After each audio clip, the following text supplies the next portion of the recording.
Olá, pessoal! Sejam todos muito bem-vindos a mais um podcast filosófico, atividade que é promovida pela Organização Internacional Nova Acrópole do Brasil. E hoje recebemos o voluntário da sede de São José dos Pinhais, no Paraná, Tiago Almada. Seja muito bem-vindo, Tiago. Obrigado, Danilo, pelo convite e a todos que nos ouvem.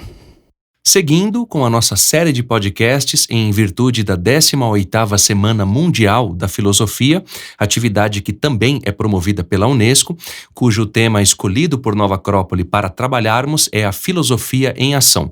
E dentro desse tema, o professor Tiago vai conversar conosco sobre as 4 faces da pirâmide do conhecimento.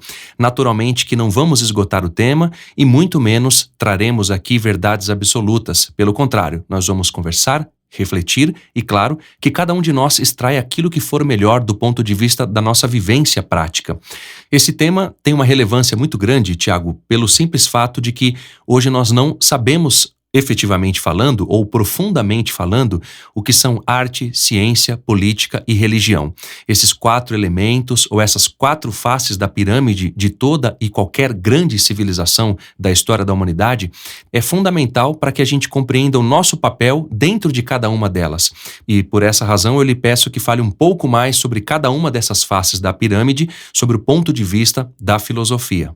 Ótimo, Danilo. A ideia aqui é abordarmos esses temas e entender que a filosofia tem caminhos mais práticos para se realizar. Até para, muitas vezes, quebrar um pouco daquela ideia da filosofia como algo teórico, algo em que eu estude, saiba discorrer sobre muitos temas, mas não necessariamente isso cause um impacto na minha vida, mude hábitos, transforme minhas ideias e meus sentimentos. Essa ideia da filosofia mais como algo teórico, ela é, digamos assim, nova. Porque na maior parte da história da humanidade, a filosofia foi algo integrante na vida.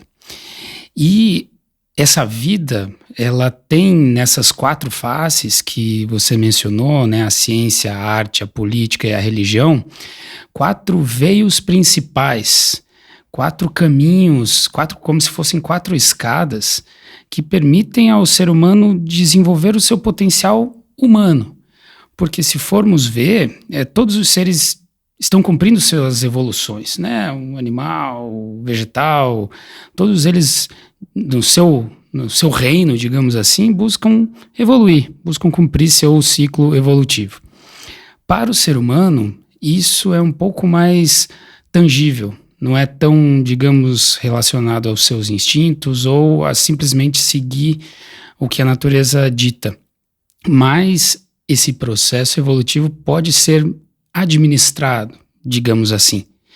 E a administração desse processo, as tradições sempre nos trouxeram que elas podem e devem acontecer sobre 4 principais formas de conhecimento.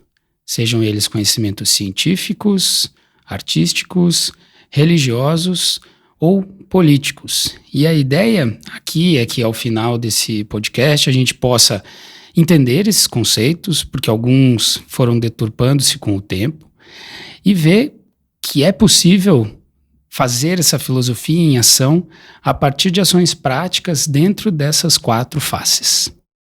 Você usou a palavra deturpar. Ao longo dos processos históricos, a gente percebe realmente, Tiago, que houve uma deturpação e uma má compreensão, em função dessa deturpação, do que significa ciência, política, religião e arte. É muito curioso porque a gente percebe que cada vez mais esses termos vão ficando rasos e a gente não entende muito o que isso significa e logo faz mau uso dessas mesmas ideias, porque são arquétipos. Eu gostaria que você falasse das culturas antigas, das tradições filosóficas clássicas e de momentos históricos que entenderam de uma outra maneira esse processo civilizatório através de cada uma dessas faces da pirâmide. Porque o conhecimento, quando a gente pensa de uma maneira bem objetiva e bem prática, a nossa forma de ter contato com as coisas são através dos sentidos, dos 5 sentidos. Só que eles não são uma verdade absoluta. Muito longe disso, porque a gente pode ter sensações erradas sobre as coisas. Logo, o nosso conhecimento também se torna errado, é um preconceito. E o Platão, quando fala da teoria do conhecimento e outros sábios e sábias, eles trazem uma profundidade maior sobre essas 4 faces da pirâmide, em base a um conhecimento mais profundo. Portanto, eu gostaria que você falasse um pouco mais sobre isso. Legal, Danilo. Se formos ver, até para dar uma contextualizada, por que 4, né? Por que arbitrariamente teria sido essa definição? Não. Se formos ver, o processo de entendimento da manifestação das coisas, ela entende que o número 4 seria a melhor expressão, a melhor forma das coisas acontecerem, digamos, na matéria, na forma. Não é à toa que existem os 4 elementos, né, que se traduzem em todas as coisas que a gente conhece, estão permeadas de terra, água, ar e fogo. Os 4 pontos cardeais, 4 estações do ano. Para as tradições mais antigas tem também a ideia dos 4 veículos do ser humano, ou seja, o 4, ele é uma forma, os filósofos, digamos assim, de entender as leis da natureza na forma, né? E então essa definição de que existem 4 faces principais, ela não é, digamos, arbitrária. Quem que definiu? Na verdade é um conhecimento humano que entende que na forma, né, na prática, no dia a dia, toda a ideia de mundo, toda a ideia de universo se traduz para um ser humano sobre essas 4 apresentações, sobre essas 4 caras, faces, né, que a gente chama. Então, se a gente for ver, né, buscando o que você perguntou, né, das antigas tradições, como elas se relacionavam com essas 4 faces. Começando pela face da religião. A religião, até o nome indica, tem a ideia de religare. Mas religar o ser humano ao quê? Né? A gente podia, religar a mim mesmo, religar as minhas coisas, as minhas posses, religar os meus filhos, aos meus patrimônios, sei lá. Nesse caso, o religare, ele tem um sentido não tão ligado aos sentidos, né, como você até colocou, mas sim aos seres, né? Seria se religar com o seu próprio ser, seria buscar um religar com o grande ser, dei o nome que deem, Deus, energia, o que quer que seja, e também um religar aos outros seres da natureza, né? Que sejam os animais, vegetais, outros seres humanos, né? Porque nós também fazemos parte da natureza. Então a religião foi uma face de conhecimento que permite um paulatino caminhar do ser humano a essa ideia de religar, de unir, de encontrar o que há de semelhante e não só o que há de diferente. E se a gente for explorar um pouco esse tema é bastante subjetivo. Ele coloca o ser humano em contato com o mistério. Porque como eu entro em contato com o ser de outro ser humano se muitas vezes eu mal conheço o meu ser? Ou seja, quando a gente fala do religioso, a gente tem uma inclinação ao contato com esses mistérios. Mas, se formos ver, o ser humano é um ser buscador de desvendar os seus mistérios por natureza. Só que muitas vezes a gente reduz essa busca às buscas de conhecimento formal ou prático e esquece que, além dessa busca, que é útil, deveria haver uma busca, uma busca de conhecimento por esse mistério mais do ser e não só das formas. E a religião, em toda a história da humanidade, foi esse caminho que apresentou propostas de como o ser humano se unir com outros seres e também consigo mesmo. Caminhando para a face da ciência, a ciência busca o desvendar da verdade, né? E não necessariamente apenas pela ciência empírica, ou seja, por aquilo que se pode comprovar. A ciência em si, e aí a gente pode retomar os alquimistas da Idade Média, os sábios com seus amuletos, ou até mesmo os cientistas atômicos ou atualmente da física quântica, que ao se relacionar com a forma das coisas ou com o movimento das coisas em si, das coisas plasmadas, em algum momento também entram em contato com esse mistério, com uma lei inevitável da natureza, com algo que acontece sempre e que afeta em si as formas. Então, a ciência, ela não partiria do ponto de negar o mistério ou negar que existam leis superiores, mas sim de buscar, pela comprovação prática, a expressão dessas leis maiores, podemos dizer assim. E aí os exemplos que eu coloquei são canais disso, né? Os alquimistas, os sábios, até mesmo os professores da antiguidade, que conseguiam canalizar na prática conhecimentos muito profundos. Se a gente avança um pouco para a via da arte, né, que é essa outra face, a arte nos encaminha para o contato com a beleza, com o belo por meio da beleza. E ela nos aproxima dessa união sensível e muitas vezes intuitiva com os arquétipos, pois como alguém pode rotular que tipo de arte é um pôr do sol? É uma arte expressionista, romântica, moderna, o que é? É uma beleza, e ela nos conecta, nos mostra um tipo de belo que perpassa, que ultrapassa todas as formas de rótulo, né? Essa arte que conduz o ser humano para esses elementos um pouco mais arquetípicos seria a expressão mais essencial da arte, né? Que quando eu veja uma arte, pode ser uma escultura, pode ser um pôr do sol, pode ser um cenário da natureza, naquele momento eu não veja só o cenário, mas eu capte as ideias, eu eleve os sentimentos, né? E é por isso que muitas vezes a gente, quando quer se purificar, ou tá estressado, ou tá carregado das coisas do mundo, muitas vezes a gente procura a natureza, porque parece que ela nos dá, além da purificação própria, né, que desses elementos tem, nos dá essa arte pura, essa arte sem rótulo, essa arte essencial, e que estaria ligado com essa face humana de busca da beleza e do belo pela arte. E para fechar essas 4 faces, a gente chegaria na face da política, que, como você colocou, talvez seja uma das que mais suscitaria questionamentos e debates. Mas se a gente vai para a expressão mais direta do política, que vem de polis, né, polis, a vida na cidade, a política é a arte de conduzir vários seres humanos, né, ou conduzir vários para o melhor deles mesmos.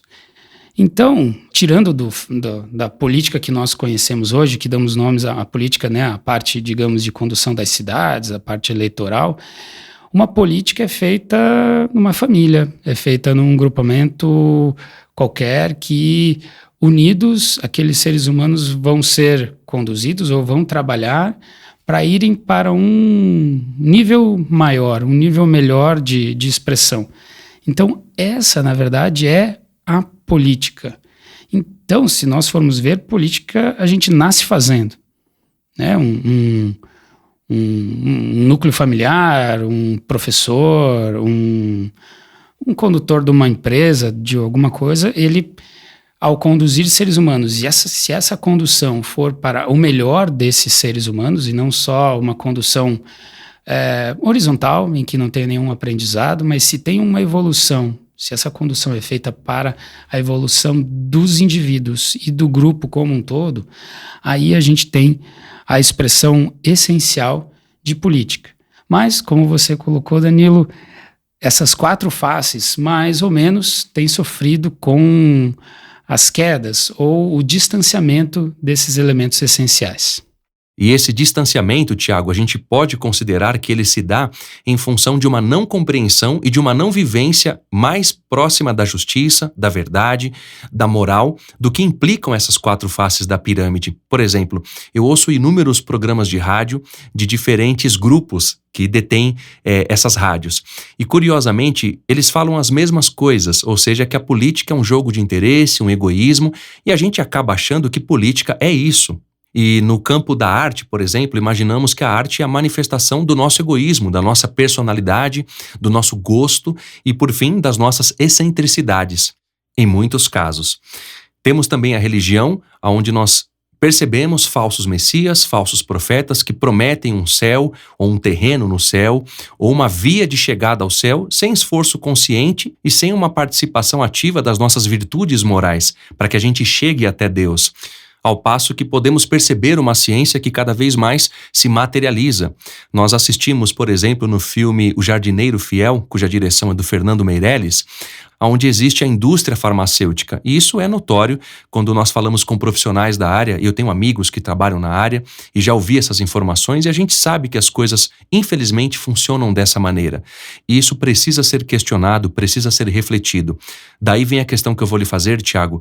Quando a gente entende essas 4 faces da pirâmide por uma via filosófica, e a via filosófica significa busca da verdade, busca da sabedoria, implica um caminho moral, um caminho de integridade. E em cada uma dessas expressões, aquele que é de fato um filósofo, ele vai realmente se melhorar para oferecer o melhor dentro do terreno em que ele atua, dentro da área em que ele atua, pelo bem da humanidade. Então eu gostaria que você falasse do processo filosófico, da visão filosófica e da vivência filosófica, por fim, em relação a essas 4 faces da pirâmide. Curioso, Danilo, em que todos os itens, os exemplos que você colocou, a ciência, a arte, a religião e a política, quando estão nesse ponto mais básico, nesse ponto distante da sua essência, elas carregaram uma característica comum, que era o egoísmo. Quando eu conduzo os seres humanos para o meu interesse, quando eu crio uma ciência para lucrar, ou seja, meu interesse, quando eu crio uma arte para alimentar minha vaidade, eu estou falando de novo de um egoísmo, e assim as religiões. Essa expressão, digamos, deturpada, digamos assim, não vou dizer deturpada, porque todos nós, de alguma forma, muitas vezes nos aproximamos assim das faces desse conhecimento. Mas o que a gente vai entendendo? Que para evoluirmos nessas faces, nós precisamos passar dos aspectos egoístas para os aspectos altruístas. Quanto mais se evolui, mais se dá. Quanto mais a arte ela é bela, mais nós vemos aspectos de universalidade, de união, de que aquela arte é tão boa para uma criança de 5 anos quanto expressa uma verdade para um senhor de 80 anos. Essa característica de universalidade é bem a cara da filosofia, né? Porque a filosofia é a busca da sabedoria, não necessariamente a busca da sabedoria pela arte, ou só pela religião, ou só pela política, ou só pela ciência. E tem uma forma que é muito expressiva, né? Que é a pirâmide. Muitas vezes a gente chama até das 4 faces da pirâmide do conhecimento, porque na base, né, nos exemplos que nós temos colocado, na base, essa arte é egoísta, a religião é egoísta, quase como se ela fosse particular. Então, é a minha arte, a tua arte, a do teu vizinho, a do meu amigo, a das outras pessoas. Ou seja, cada pessoa tem a sua própria visão. Então, é quase como se essa base fosse bem larga, porque cada um tem a sua própria visão. Mas à medida que a gente vai conseguindo entender os pontos mais altos, que a gente vai entendendo o fluir dessa via de conhecimento, vai se aproximando, vendo que a arte está muito ligada, muitas vezes, ao religioso, né? E aí a gente vê as artes do Renascimento que agregam bastante dessas ideias, né? Ali está, muitas vezes, expressa uma ideia de sagrado, uma relação com o mistério, e de uma forma bela, de uma forma bem artística. Então é quase inevitável que as faces passem a se relacionar, né? Isso até nas coisas comuns. Mas o caminho que a gente vai vendo para subir nessas faces e se unindo é a ideia de união. Quanto mais o ser humano sair do eu gosto desse tipo de arte, eu prefiro essa coisa, o euísmo, que é uma das doenças do nosso momento, quanto menos a gente se apegar a isso e for partindo, bom, essa tradição aqui que expressa a arte de tal forma, né? Porque se a gente olhar, por exemplo, a arte dos povos astecas, para nós pode parecer chocante, uma serpente emplumada, muitas vezes é monstruoso para a nossa estética atual. Mas, se a gente passa entre as formas e vai vendo o sentido daquela arte, vendo, nossa, aqui está expressando a sabedoria, aqui está expressando o ciclo da vida, aqui o desafio do ser humano ante as suas provas. A arte, ela nos conecta, e aí a gente vê esse sentido de união.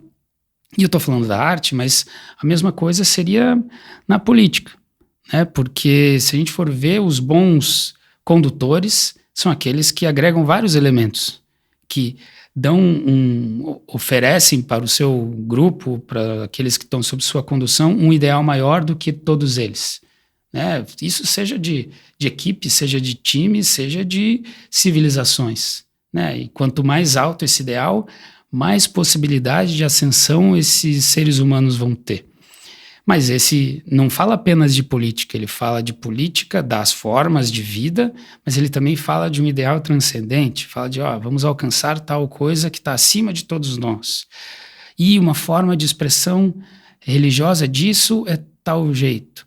E a arte vem para ajudar o ser humano a se relacionar com o simbólico, porque muitas vezes a arte é a porta de entrada. Muitas vezes é o elemento mais fácil de se reconhecer para um ser humano. Ele reconhece muitas vezes os mistérios da natureza, o sagrado, os desafios que tem pela arte, né? Se a gente for ver até por que a gente tem muitas vezes uma relação muito forte com a música, porque alguém, um poeta, um criativo, um artista, um músico, traduziu aquilo que eu sinto muitas vezes solitariamente, ele traduziu isso numa música, ele traduziu isso numa dança.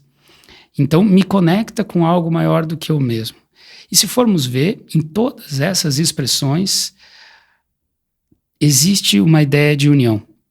E a filosofia vem justamente quase passando por cada face, como se dessa pirâmide de 4 faces, a filosofia fosse lentamente unindo, alinhavando cada face dessa pirâmide, e à medida que vai subindo, as faces já não são mais tão distantes, né? Vai subindo, e agora a minha arte é muito parecida com o que eu acredito de vida com o sagrado, que é muito parecida com a ideia de condução de pessoas, que é muito parecida com a ideia de busca de verdade pela ciência, e vai até que, culminando num ponto alto, as ideias praticamente estariam unidas na ideia do bem geral, né? Uma ideia de conexão pura em que, independente daquilo que eu me expressar, eu vou estar expressando uma beleza, uma verdade, uma justiça ou uma bondade. E que muitos poderiam pensar, nossa, que utópico isso, né? Que impossível, onde houve seres humanos que se expressaram dessa forma. Não só houve pela história personagens desse tipo, né? Se a gente vai para arquitetos que eram cientistas, que eram condutores e que eram juristas, ou seja, executavam as 4 faces como expressão de um conhecimento maior. Mas na nossa medida a gente também pode. Se buscarmos nos relacionar com a arte e sair só da estética exterior, e buscarmos entender o que busca expressar como verdade um pouco mais atemporal, né? O que essa pintura quer me dizer? Que elemento, que dor humana, ou que verdade, ou que situação essa música, ou esse dogma religioso, ou essa civilização se traduz com isso, né? É curioso, né? Porque a gente já lida com isso, muitas vezes não tem a consciência, porque quando a gente vai visitar uma ruína de uma civilização antiga, o que a gente vai lá? Né? Muitas vezes é uma ruína, tem lá pedra sobre pedra só. Mas a gente vai falar, olha, aqui era o templo, aqui era o fórum, aqui era a casa de tal pessoa, aqui era tal. A gente volta àquele processo justamente para nos inspirar. Falar, nossa, olha só como é possível, como dá para fazer um processo mais inteligente, mais humano de evolução.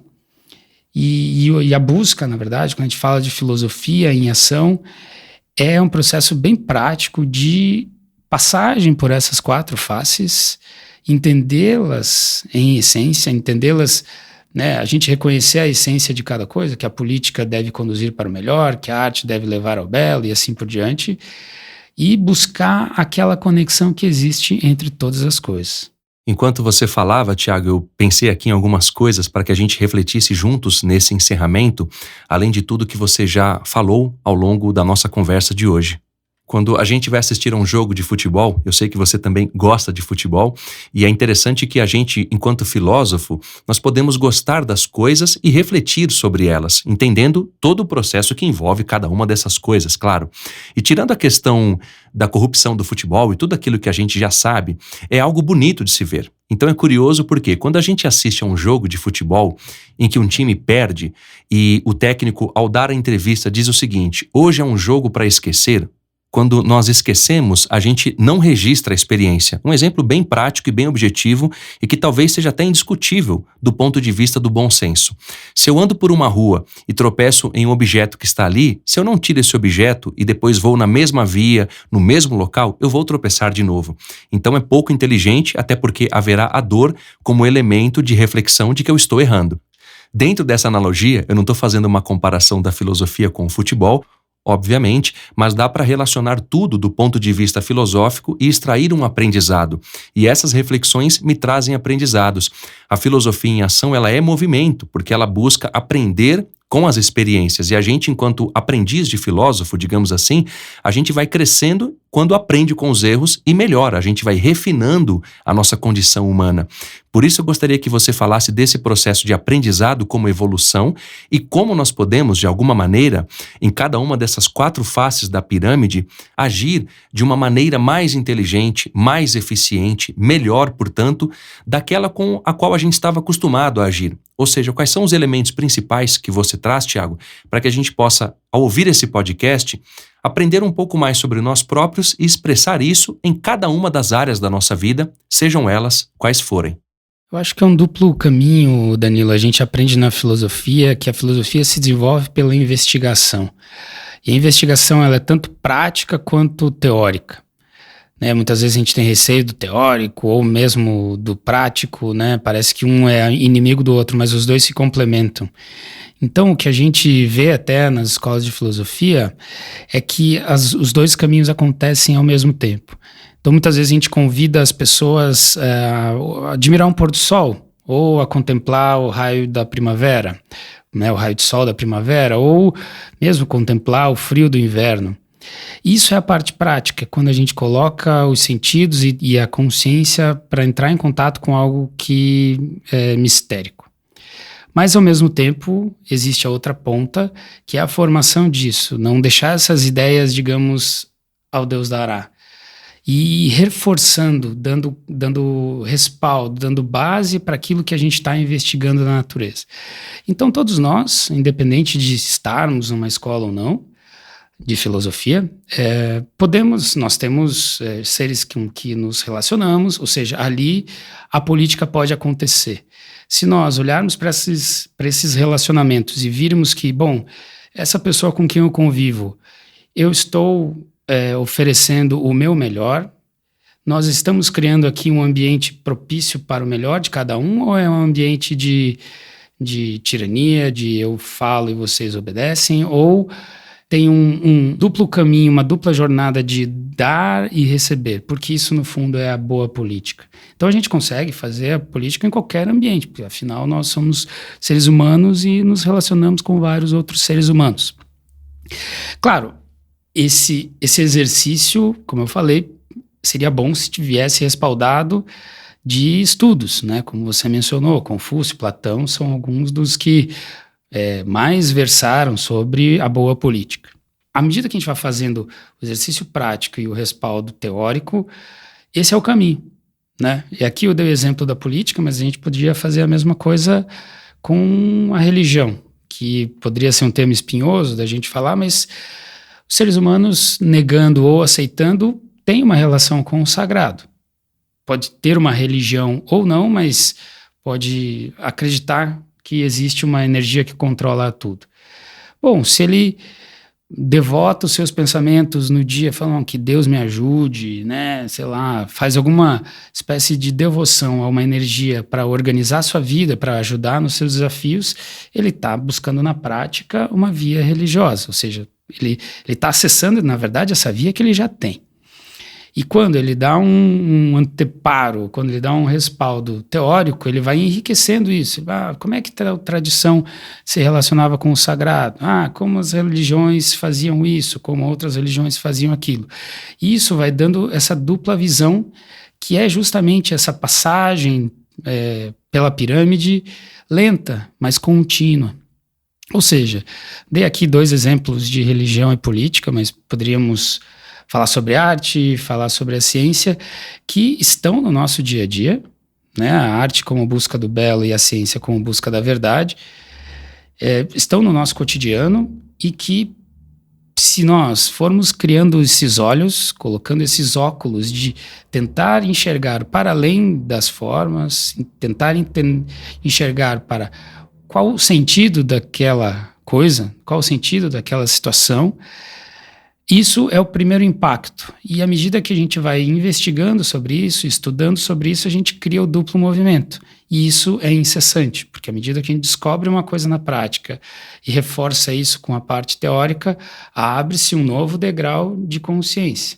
E daí a gente sobe para exercer uma nova prática, investiga novamente, e assim essa subida nas faces da pirâmide, elas vão se apoiando, né? Quase porque uma face da pirâmide acaba se apoiando na outra para que elas subam, e assim a gente vai evoluindo para esse melhor de nós mesmos, porque no fundo, essa pirâmide do conhecimento é quem nós realmente somos. Dessa maneira, encerramos a nossa conversa com o professor voluntário Tiago Almada e, claro, desejo que seja sempre muito bem-vindo aqui no podcast da Nova Acrópole. Obrigado, Danilo. Espero que essas ideias da filosofia em ação possam fazer com que os seres humanos, esses nossos ouvintes, encontrem esse caminho dentro de nós mesmos. Com certeza, Tiago. Para aqueles que queiram nos contatar, podem fazê-lo através do nosso site nova-acropole.org.br/podcast.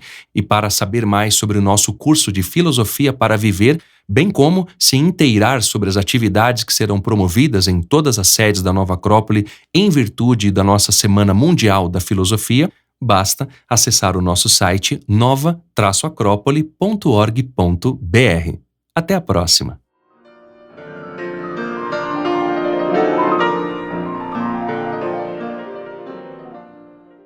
A trilha deste podcast é de autoria de Tchaikovsky e chama-se Prelúdio número 3, em Si maior, Opus 23, número 2, Majestoso.